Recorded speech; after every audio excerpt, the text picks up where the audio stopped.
إن الحمد لله نحمده ونستعينه ونستغفره ونعوذ بالله من شرور أنفسنا ومن سيئات أعمالنا من يهده الله فلا مضل له ومن يضلل فلا هادي له أشهد أن لا إله إلا الله وحده لا شريك له وأشهد أن محمدا عبده ورسوله لا نبي ولا رسول بعده أعوذ بالله السميع العليم من الشيطان الرجيم من همزه ونفخه ونفثه بسم الله الرحمن الرحيم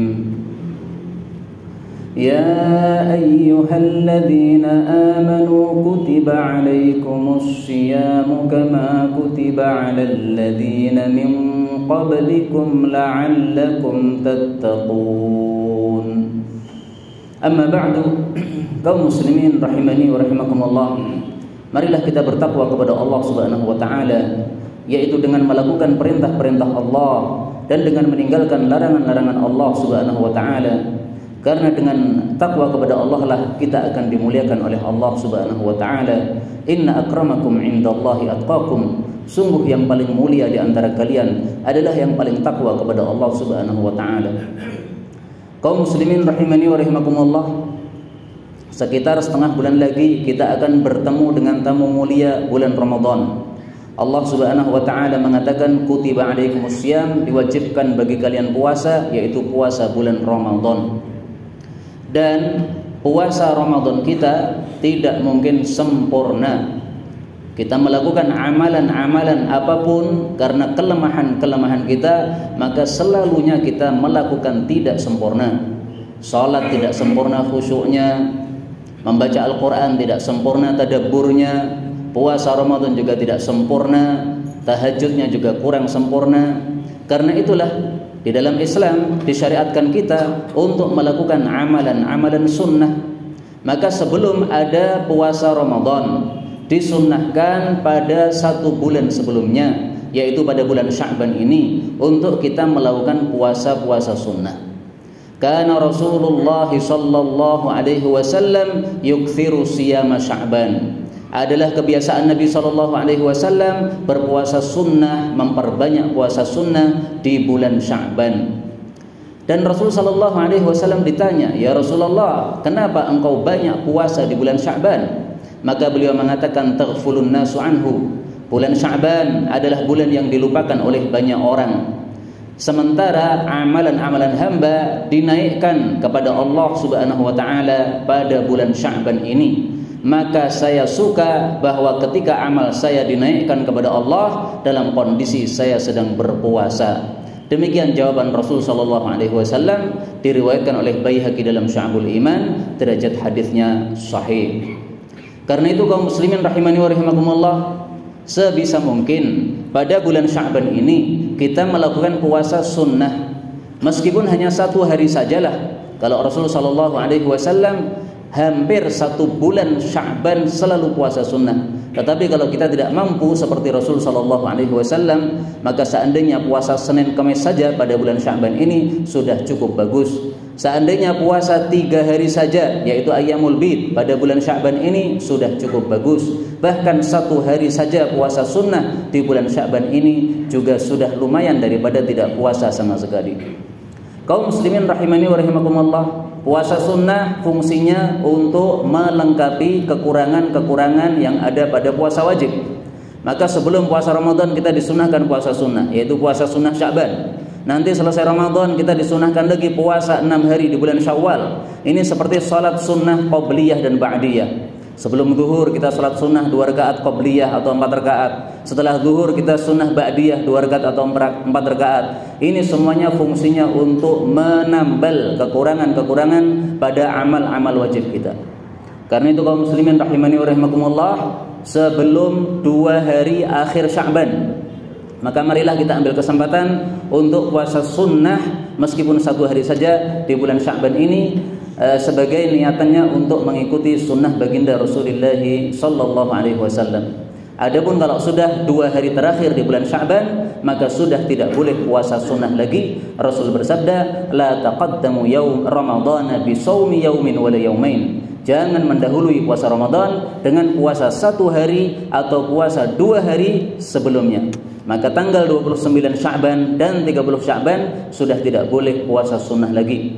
Kecuali kalau seseorang sudah biasa puasa Senin Kemis setiap Senin Kemisnya, kemudian bertepatan dengan Kemis sebelum Ramadan, maka dia boleh untuk berpuasa, karena puasanya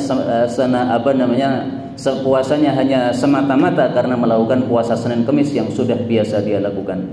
Inilah yang disampaikan. Wallahu a'lam bishawab. Walhamdulillahirabbil alamin.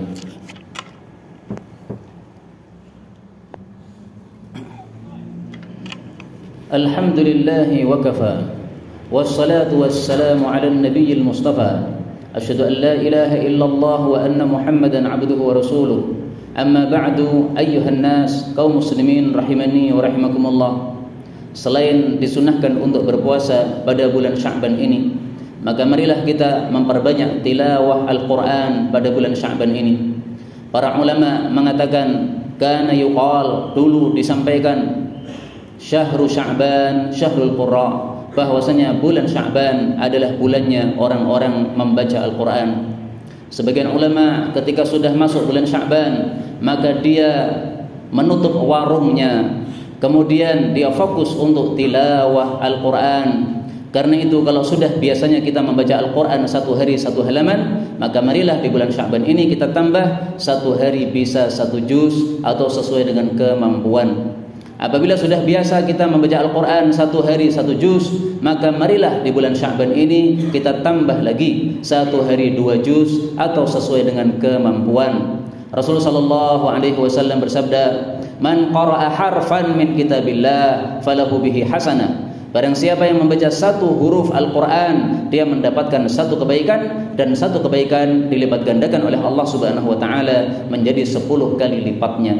Maka alif lam mim kita baca sudah mendapatkan 30 pahala dari Allah Subhanahu wa taala. Nah, bayangkan saja kalau 1 halaman kita baca sudah berapa pahala yang kita dapatkan. Ini sungguh sesuatu yang sangat menarik sekali bagi orang-orang yang paham pentingnya dan mahalnya pahala dari Allah Subhanahu wa taala. Rasulullah sallallahu alaihi wasallam juga bersabda, "Iqra'il Qur'ana fi syahrin."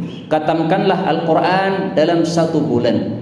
Berarti termasuk sunnah Rasul sallallahu alaihi wasallam mengkhatamkan Al-Quran setiap bulannya, sehingga 1 harinya kita membaca sekitar 1 juz. Munculnya pembagian Al-Quran menjadi per juz itu mungkin gara-gara sabda Nabi sallallahu alaihi wasallam tadi. Rasul tidak membagi Quran menjadi 30 juz, tidak. Rasul hanya membagi Al-Quran menjadi 114 surat. Adapun pembagian juz itu yang memulainya adalah di masa Hajjaj bin Yusuf. Dia kumpulkan para ulama-ulama ahli qiraat, kemudian dia suruh mereka untuk membagi Al-Quran. Apabila dikatamkan dalam 30 hari, bagaimana cara pembagiannya? Akhirnya mereka sepakat membuat juz-juz tersebut, dan itu sungguh bisa membantu kita untuk memudahkan kita menghatamkan Al-Quran dalam setiap bulannya. Silahkan dibaca setiap hari 1 juznya, insya Allah diberkahi oleh Allah Subhanahu wa taala, karena ini termasuk sunnah baginda Rasulullah sallallahu alaihi wasallam. Inilah yang dapat disampaikan, 2 hal yang penting untuk dipelajari pada bulan Sya'ban ini. Yang pertama adalah mari kita puasa sunnah. Yang kedua adalah mari kita memperbanyak tilawah Al-Quran. Syahrul Sya'ban, Syahrul Qurra. Bulan Sya'ban adalah bulannya orang-orang membaca Al-Quran. Wallahu a'lam bissawab. Walhamdulillahi rabbil alamin. Allahumma salli wa sallim wa barik ala Muhammad wa ala ali Muhammad. Allahumma ighfir lil mu'minina wal mu'minati ajma'in. ربنا آتنا في الدنيا حسنة وفي الآخرة حسنة وقنا عذاب النار.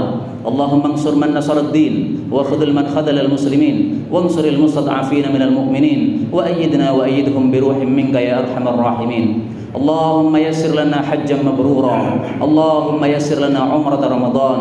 اللهم يسر لنا عمرا متقبلة. اللهم يسر لنا جميع أمورنا.